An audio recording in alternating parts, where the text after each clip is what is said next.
जिले के NSY के जिला अध्यक्ष विनय भाई, जिले के हमारे सचिव रमेश मेड़ा जी, हमारे यूथ कांग्रेस के अध्यक्ष विधानसभा के बबलू भाई कटारा जी, हमारे शहर कांग्रेस के अध्यक्ष दिनेश गारी जी और सभी हमारे कन्नू से आज हमारी जो ब्लॉक कार्यकारिणी जो गठन किया उसका अनुमोदन हमारे माननीय कांतिलाल जी भूरिया की अनुशंसा पर हमको जो और हमारे जिला कांग्रेस के अध्यक्ष प्रकाश साका जी द्वारा अनुमोदन जो किया गया है और उसके बाद हम आज ये इस कार्यकारिणी की घोषणा कर रहे हैं। उसमें हमारे ब्लॉक अध्यक्ष समेत उपाध्यक्ष, महामंत्री, सचिव और कार्यकारिणी सदस्य मिला के कुल 44 व्यक्तियों का कार्यकारिणी गठन किया गया है, जो आज हम आप लोगों को सबको हमने दे दी है पूरी लिस्ट, जो हमारे कांतिलाल जी भूरिया जी की अनुशंसा पर की गई है तैयारी। और मैं कहना चाहूँगा कि ये सभी इन सभी जो हमारे जो कार्यकारिणी के सभी नेता पदाधिकारियों को बधाई देता हूँ कि वो आने वाले समय में, आने वाले चुनाव में आज से वो अपने काम में लग जाए और यहाँ पर अपने राणापुर में जो भाजपा का जिला अध्यक्ष है उसको घर में ही हराने के लिए, उसके गांव में हराने के लिए सभी तैयार हो जाए। अध्यक्ष जी, भारतीय जनता पार्टी लगातार दावे कर रही है अपनी जीत के, उसके बारे में क्या कहना चाहोगे? आपने कार्यकारिणी घोषित की है, नई रणनीति बना रहे हो, आपकी जीत के, भारतीय जनता पार्टी जीत के दावे कर रही है, तो आप क्या कहना चाहोगे उस विषय में? भारतीय जनता पार्टी के जिला अध्यक्ष ने पहले ही बोला है कि हम जीतेंगे, तो कहाँ जीतेंगे? यहाँ तो कांग्रेस का ही राज है। और भानु भूरिया से हम कहना चाहेंगे कि पहले तो वो भ्रष्टाचार को बंद कर दे, जो 70%, लोग कहते हैं 40%, मैं कहता हूँ 70% का भ्रष्टाचार जो हो रहा है उसको बंद कर दे तो ही यहाँ कुछ हो सकता है। पहली बात तो यह है कि भानु भूरिया जी पहले बलवासा डैम कांडला के अंदर वहां पर गए और उन्होंने जो आरोप लगाए थे ठेकेदारों पे, शासन पे, खुद की सरकार पे उन्होंने आरोप लगाए थे, उस पे उन्होंने अभी कोई कार्रवाई नहीं करवाई, चुप बैठ गए। इसका कारण क्या है? या तो उन्होंने कोई लेन देन कर ली है, लेन देन करके चुप बैठ गए हैं, फिर या तो कुछ और मामला है, या फिर बड़े नेताओं का कुछ दबाव होगा, या तो स्पष्ट करे ना भानु भूरिया क्यों चुप है? भानु भूरिया जी डैम के लिए गए भी थे, उन्होंने फेसबुक पे एक पोस्ट भी डाली थी जिसमें उन्होंने बताया कि हम पूरी जांच करवा रहे हैं, उस विषय में क्या कहना चाहोगे? जांच करवाते तो अभी तक कुछ ना कुछ तो होता। सरकार में बैठे हैं, उनकी सरकार है, क्यों चुप बैठे हैं? सीएम साहब से मिले, क्या हुआ? उन्होंने चुपचाप बैठ गए हैं, निस्वार्थ के कारण बैठ गए हैं। तो भानु भूरिया जी आपके पड़ोसी और आपके करीबी जाने जाते हैं, मैंने सुना है कि आपका और उनका कुछ रिश्ता भी काका बाबा में लगते हैं। वो भारतीय जनता पार्टी में, आप कांग्रेस में, आप कांग्रेस से कट्टर हो, भाजपा से कट्टर है, क्या ऐसी? कहाँ से भानु भूरिया बीजेपी के कट्टर है? वो अपने इसमें NSY में रहे हैं, यूथ कांग्रेस में रहे हैं, और उनके पिताजी ब्लॉक अध्यक्ष रहे हैं, उनकी मम्मी ब्लॉक अध्यक्ष रही है, और कांग्रेस से वो जनपद अध्यक्ष रहे हैं, अच्छी पोस्टों में रहे हैं। वो कैसे भारतीय जनता पार्टी के अपने आप को बिल्कुल सही बोलते हैं कि हम परिवार से और बचपन से भारतीय जनता पार्टी के? गलत बोल रहे हैं वो। पहले तो हमारे रिश्तेदार हैं, परिवार के, गांव के हैं, वो हम कांग्रेसी हैं, वो भाजपा में चले गए हैं, वही ठीक है, लेकिन वो जो दावा करते हैं जीत का वो बंद करें। वो एक बार आप हमेशा एक आपका बयान आता रहता है कि कर्ज माफी भानु भूरिया के परिवार को लेकर, तो क्या है पूरा मामला, क्या कर्ज माफी को लेकर? भानु भूरिया पहले भी हो चुका है उपचुनाव में, उसी में इनका कर्जा माफ इनकी मम्मी का हुआ, इनके पिताजी का हुआ और इनके पूरे परिवार का कर्जा माफ हुआ है। भानु भूरिया झूठ बोलते और जल्दी से झूठ बोलते, बहुत फास्ट झूठ बोलते जा रहे हैं, क्योंकि उनको मालूम है कि मैं जितना झूठ बोलूंगा टिकट मिल जाएगी, तो उसको वो मुगालते में ना रहे, टिकट भी ले आए तो भी यहाँ इनकी जमानत जब्त हो जाएगी। तो आने वाले अभी चुनाव है, इस विषय में आपकी क्या रणनीति है, क्या नए मुद्दे लेके आप चुनाव में उतर रहे हैं? भ्रष्टाचार को लेके जो 70% जो यहाँ भ्रष्टाचार हो रहा है, ये मुद्दे लेके हम खड़े हो रहेंगे और हमारा जो 500 रुपए में गैस सिलेंडर और अपना ये महिला सम्मान योजना में 1500 रुपए देने का जो कमलनाथ जी ने वादा किया है, इन मुद्दों को लेकर हम जनता के पास में जाएंगे। और रणपुर में आज देख रहे हो, आज 6-7 दिन में पानी मिल रहा है, वो भी बराबर पानी नहीं मिल रहा है। वो तो हम बहुत जल्दी ही यहाँ रणपुर बंद का आह्वान करेंगे और सभी एकजुट होकर काम करने का प्रयत्न करेंगे। और पानी की समस्या को लेकर माननीय विधायक साहब से भी निवेदन किया है, उन्होंने भी टैंकर देने का वादा किया है। अभी बहुत जल्दी ही यहाँ रणपुर को टैंकर मिलते हैं। अभी जो नई कार्यकारिणी घोषित की है, उसमें क्या नई कार्यकारिणी में उनका स्वागत हो, उनको किस प्रकार से ट्रेनिंग दी जाएगी, किस प्रकार से कार्य किया जाएगा, क्या 7 तारीख को हमारा यहाँ पर उनको नियुक्ति पत्र दिया जाएगा। तीनों विधायक रहेंगे, हमारे जिले के जिलाध्यक्ष भी रहेंगे और बड़े लेवल पे यहाँ पर कार्यालय का उद्घाटन भी है, ओपनिंग है। और वहां पर सभी कार्यकर्ता पूरे ब्लॉक के हमारे यहाँ रणपुर में गुजरी के अंदर कार्यालय का उद्घाटन करें, उसमें आएंगे और वहां से हम हमारे चुनाव का तैयारी और हमारे रूपरेखा तैयार हो जाएगी। ये जो आपने कार्यकारिणी गठित की है, इसमें क्या पहले से रणनीति बना रखी थी, पहले से नाम लिख रखे थे या फिर सर्वे के आधार पर कार्यकारिणी? सर्वे के आधार पे करे हैं हमने। आपने जो देखा इस लिस्ट में, हर कार्यकर्ता हर क्षेत्र में अपनी पकड़ रखते हैं, ऐसे कार्यकर्ताओं को हमने कार्यकारिणी में दिया है। और कुछ कार्यकर्ता हमारे अच्छे हैं, उनको कुछ संगठनों में ब्लॉक अध्यक्ष और कुछ देना है, तो उनको इस कारण हमने छोड़ा।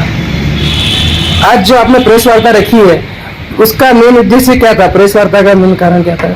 एक तो हमारी ये नई कार्यकारिणी की घोषणा, और दूसरा जो भानु भूरिया बार बार बोलते हैं, डॉक्टर विक्रांत भूरिया पे जो फर्जी डॉक्टरी का फर्जी ऐसे गलत बयानबाजी करते हैं, इस बात को लेकर अभी सांसद जी ने भी भूरिया जी पर एक आरोप लगाया था, कांतिलाल भूरिया जी पर, कि भूरिया जी विधायक बनने के बाद ही क्षेत्र में जाते नहीं है, देखते नहीं है। जनता के सामने एक भाषण में उन्होंने कहा था, उस विषय में आप क्या कहना चाहोगे सांसद जी के बारे में? पहले सांसद जी ये बताए कि ये कहाँ गए हैं, रतलाम, अलीराजपुर, अपने रणपुर में कहाँ है? आपने भी देखा होगा, कहीं आए होंगे तो आपको भी सूचना मिली होगी। कांतिलाल जी भूरिया कई शादियों में आए हैं। अभी कांतिलाल भूरिया पहले भी सांसद थे, दौड़ते हैं, हर जगह जाते हैं और हर जगह पहुंच जाते हैं। और अभी भी आप देखते हैं कांतिलाल जी भूरिया प्रदेश लेवल पे भी दौड़ते हैं और संसदीय क्षेत्र में भी जाते हैं अभी भी। और कांतिलाल भूरिया हर बार अपने रणपुर में आते हैं, कहीं पे भी कुछ भी हो जाता है तो आते हैं।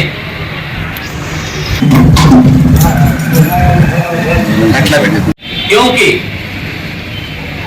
भारतीय जनता पार्टी के जो जिलाध्यक्ष है, आए दिन कुछ न कुछ प्रेस वार्ता करके बोला करते हैं, तो मैं उनको बोलना चाहता हूं और उनसे पूछना चाहता हूं कि वो मेरे सवाल का जवाब दे कि भाई भानु, आपने जो आप जिलाध्यक्ष हो, भारतीय जनता पार्टी के वर्तमान सरकार के जिलाध्यक्ष हो, आपने जो बलवासा में जिस डैम को आपने निरीक्षण किया था, आपने उसकी शिकायत करी थी, मुख्यमंत्री जी के सामने जाके बात करी थी, उसका क्या हुआ? आप चुप क्यों हो? किस कारण चुप हो गए हो? क्या आपकी सेटिंग हो गई? क्या आपका कुछ आर्थिक स्थिति से मजबूत हो गए? क्या कुछ लेन देन हुई? क्या क्यों चुप हो? क्यों नहीं बोल रहे? क्यों कार्रवाई नहीं करा रहे हो? उस टाइम रोजाना आप बयानबाजी कर रहे थे। रही बात, उन्होंने कहा है कि डॉक्टर विक्रांत भूरिया जी के ऊपर एक आरोप लगाया कि वो फर्जी डॉक्टर है। पहले मैं भानु भूरिया जी से बोलना चाहूंगा कि आप हर जगह झूठी बातें करते हैं, क्योंकि आपके पिताजी का कर्जा माफ हुआ है, आपकी मम्मी का कर्जा माफ हुआ है। आप झूठ बोलना बंद कर दो।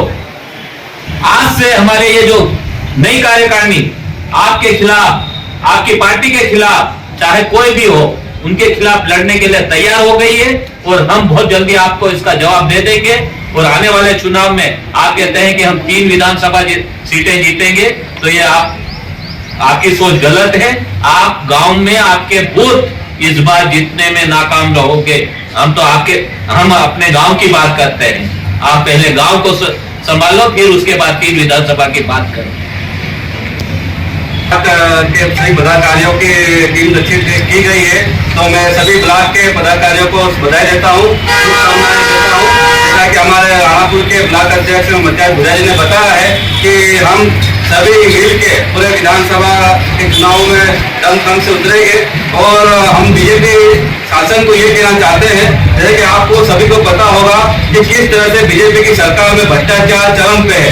आज आप देखो बाबा डैम की बात कर लो, हिरडी वाले बैराज की बात कर लो, या तो आप देख लो कि अभी फिलहाल में एटीएम का नाम आ रहा है और उनका दलाल कोई है बीच में जो डंपरों से रेत वाले से पैसे लेके काम कर रहे हैं। किस तरह से आज गरीब जनता के पैसों का दुरुपयोग हो रहा है, जनता के साथ लूटपाट हो रही है, ये बीजेपी शासन में हो रहा है। तो हम ये बीजेपी के लोगों को कहना चाहते हैं कि आप अब बोरा भीतर बांध के तैयार हो, क्योंकि अब कांग्रेस सरकार आने वाली है और जो भी अधिकारी है भ्रष्टाचार में शामिल है, हम एटीएम साहब को भी कहना चाहते हैं कि आज को जवाब दो, वरना हम कांग्रेस आपके कार्यालय का घेराव करेगी और आपको निकलना मुश्किल कर देंगे।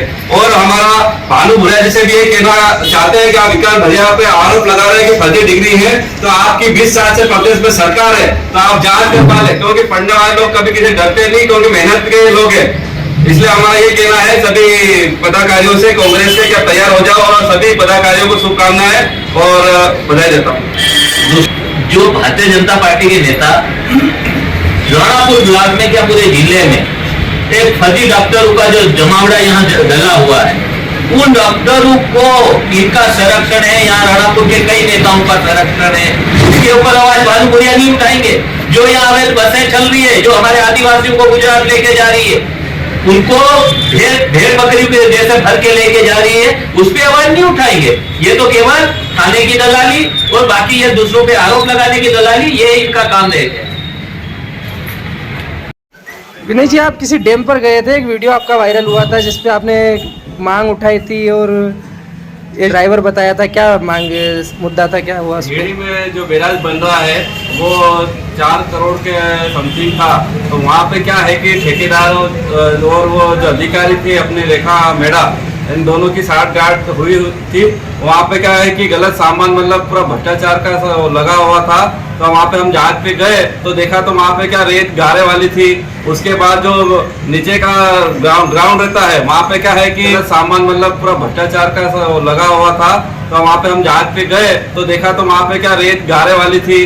उसके बाद जो नीचे का ग्राउंड रहता है वहाँ पे क्या है कि पहले इसको खोदा जाता है, वहाँ पर जो पत्थर आ रहे थे तो पत्थर भी नहीं निकाले गए। उसके बाद ऊपर माल डाल के कंप्लीट करके तैयार किया जाता। तो वहाँ जाके फिर हम गए तो वहाँ देखा तो फिर अधिकारियों को वहाँ पर सब इंजीनियर को बुलाया गया तो वो भी नहीं आए थे वहाँ पे। उसके बाद नक्शा था तो वहाँ पे सारी तरह से भ्रष्टाचार किया जा रहा था। तो वहाँ हम गए और वहाँ पे हमने मांग रखी कि यहाँ पे जांच की जाए। तो फिर वहाँ पे कलेक्टर से बात करी, कलेक्टर ने फिर जांच बिठाई। तो वहाँ जाकर अभी आपने देखा होगा कि रेखा मेड़ा जी को वहाँ से ट्रांसफर कर दिया गया। और तब जाके हमारे गरीब आदिवासियों की जो जमीन वहाँ डूब में जा रही थी क्योंकि वहाँ पानी इकट्ठा होगा, वरना वहाँ पर पानी भी नहीं इकट्ठा हो पा रहा था और पानी की तरह से फिर वो सिंचाई कर पाते। तो इस तरह से आज क्या है कि बीजेपी शासन में भ्रष्टाचार चरम पे। आप आज देख लो 12 से काली देवी का जो रोड बन रहा है वहाँ का डामर उखड़ रहा है, वो डामर में भी भ्रष्टाचार किया जा रहा है। तो आज पूरे प्रदेश में बीजेपी सरकार भ्रष्टाचार करके गरीबों का शोषण कर रही है। तो आप लोगों ने मांग उठाई थी, उसके बाद कलेक्टर भी पहुंची थी वहाँ पर, क्या अब क्या स्थिति है, कुछ सुधार आया है वहाँ पर? आज आप जहाँ भी बैराज बन रहे हैं वहाँ पे बीजेपी के जिला अध्यक्ष जाते हैं और वहाँ पे नाटक करते हैं देखने का कि हाँ यहाँ पर गलत हो रहा है, ये हो रहा है। उसके बाद वो चुप हो जाते हैं। तो चुप क्यों होते हैं हम ये पूछना चाहते हैं, क्या उनकी साठगांठ हो जाती है या ऊपर से फिर कि सांसद साहब का फोन आता है कि आप मत बोलो? तो आज हमारे गरीब आदिवासी जिले में इस तरह से भ्रष्टाचार अधिकारी कर्मचारी करेंगे तो हम चुप नहीं बैठेंगे। आज आपने देखा होगा कि आज एटीएम साहब और इनका जो एक कोई दलाल है बीच में वो रेत का डंपर के सौदे के गिरी कर रहा है। 5 लाख रुपए की बात चल रही है कि एटीएम साहब ने 5 लाख खा लिए हैं। तो हमारा एटीएम साहब से जवाब है कि आप जवाब क्यों नहीं दे रहे हैं? क्या आज ये 5 लाख की बात आ रही है तो आप क्या उसमें शामिल है? कलेक्टर मैडम से ही पूछना चाहते हैं कि आप एटीएम से सवाल क्यों नहीं कर रहे हैं? तत्काल रूप से उनको सस्पेंड करें, उसको जांच की जाए, अन्यथा हम पूरे एनएसयू यूथ कांग्रेस और हमारे कांग्रेस के साथ घेराव करेंगे और उसका जवाब देना पड़ेगा।